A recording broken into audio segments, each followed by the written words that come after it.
Everybody was saying, did we get pictures? Well, I'm friends with Nancy Cooper on Facebook. Let me tell you, I'm going to tell her that she would not have recognized her own daughter this morning.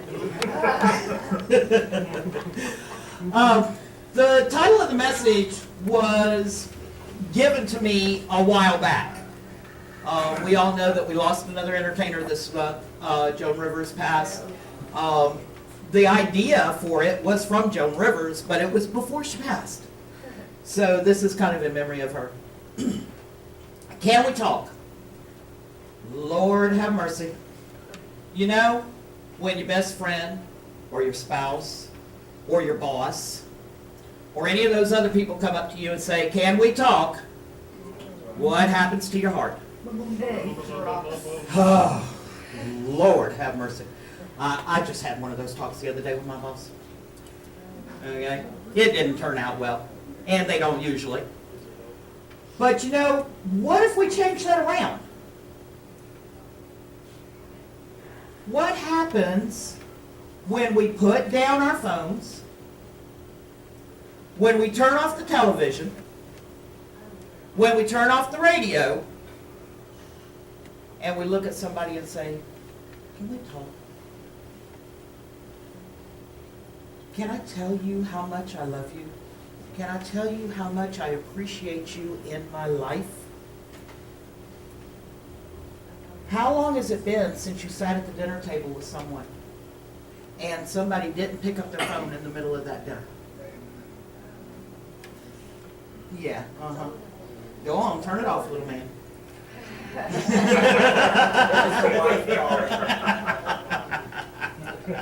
Tell him we miss him. You know, we spend so much time now wrapped up in our electronics. What a wonderful thing all these electronics are. Do you remember standing in the grocery line and being bored and going, good Lord, when is this girl going to get finished? When can I get on up there? When are they going to stop talking so much? Well, now what do? We sit there and we pull it out, we play our game, we Facebook, and we get mad if there's no Wi-Fi and we're having to use up our data. Yeah. What happens when now, remember those long car rides with them babies in them back seats? Oh, God, yes. Now you just give them the iPhone or the iPad or whatever it is that you've got, or the TV or the DVDs or whatever, and they just sit back there and they don't bother you at all.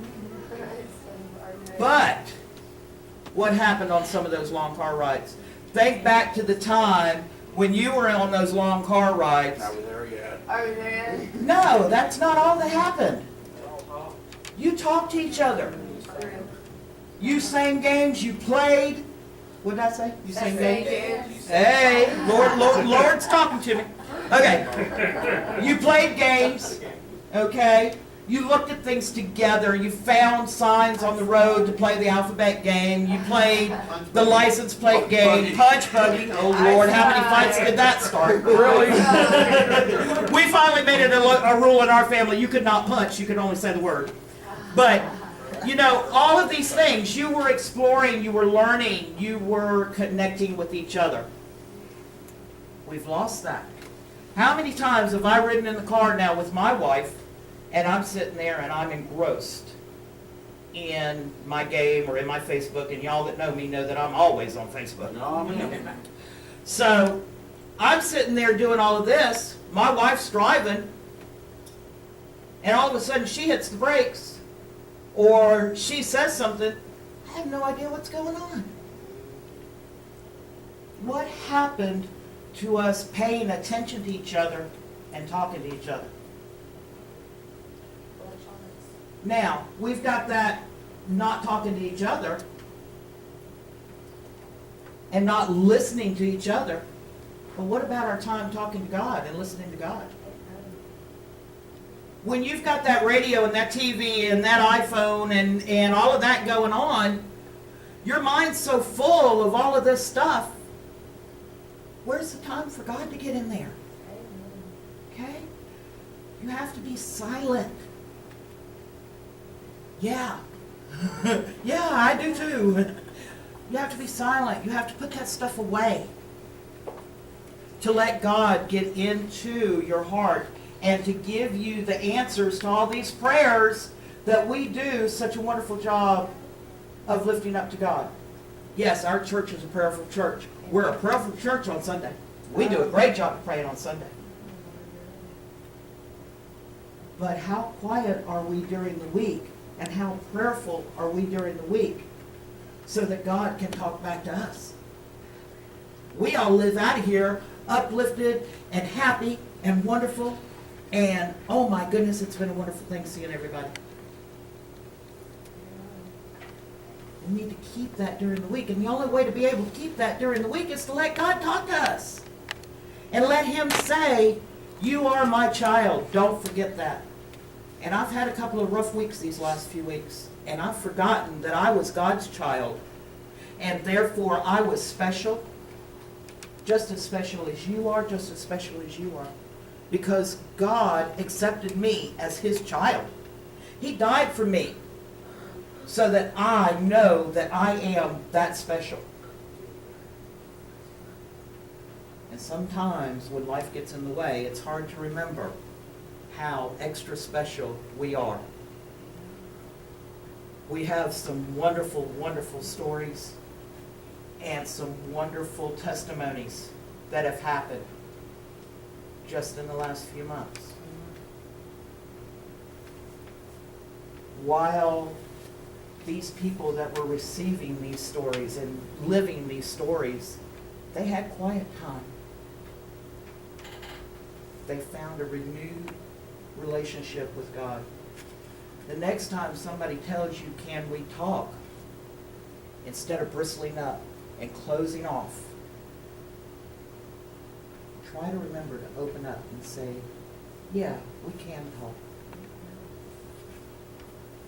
And when you do talk to somebody, don't just tell them how the weather's been. Don't just say, well, you know, everything's been going great. How's it been going with you?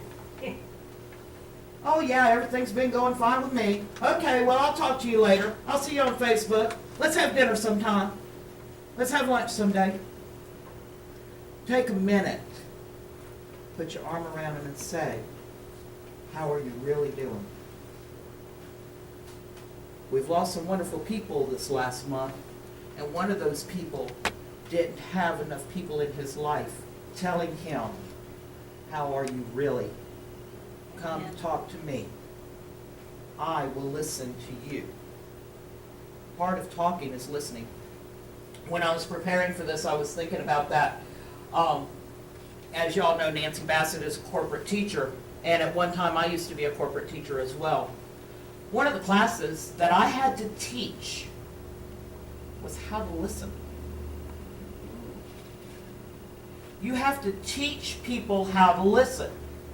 Now I want you to think about this for a minute, because how many of you are sitting there thinking in your mind, well, I don't need to be taught how to listen. I know how to listen. Everybody knows how to listen. You just be quiet. You're not listening because you're listening to respond.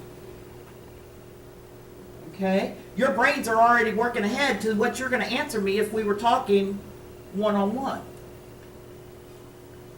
You've got to listen quietly and be ready to absorb what that person is giving you, not what you're going to say to them. Because our whole bodies announce that we're ready to jump right in. We're ready to speak right away. And then those people that are having trouble, that don't know exactly what to say, but they hope that you're listening, they close back up because you're not really listening. You're wanting to respond to them. Stop a minute and just let all of that go and say, let me talk. Let me listen. Let me hear what this person is trying to tell me. Because sometimes you're going to learn something about somebody when you learn just to listen. Listening's hard, guys. Listening's real hard. I'm one of the worst listeners there is. Because I got to prove to you that I'm just as smart as you. I got to prove to you I know just as much. And I got to prove to you that I can ever talk to you anytime you want to try to open your mouth. You don't got to prove that to me, honey.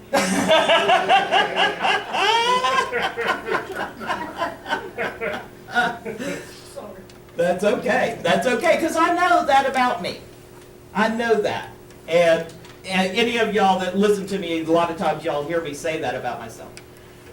But when I stop to really listen is when I have had some of the most wonderful conversations with my children, with my spouse, and with my friend.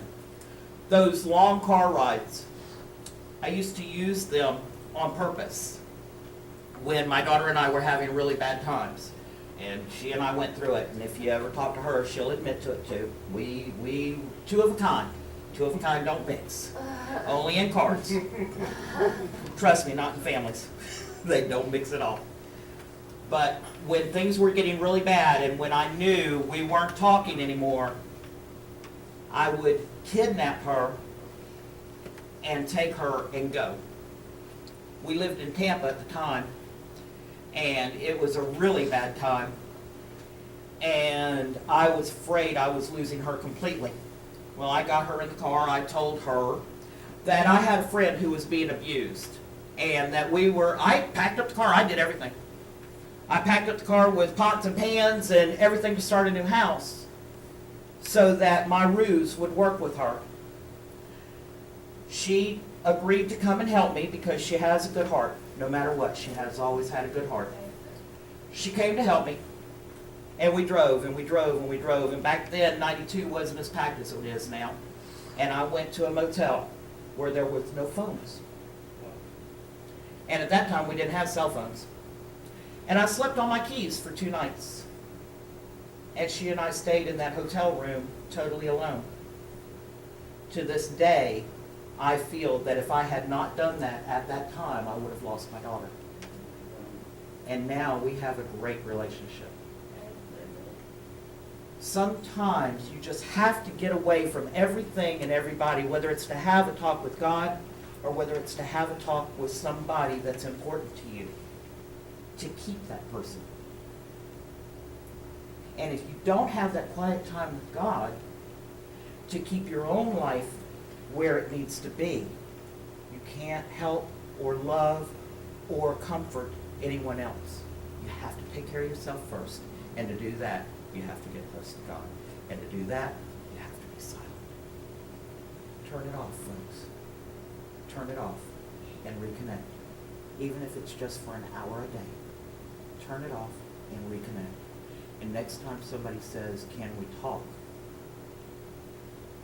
maybe you'll be ready to listen. Thank you all.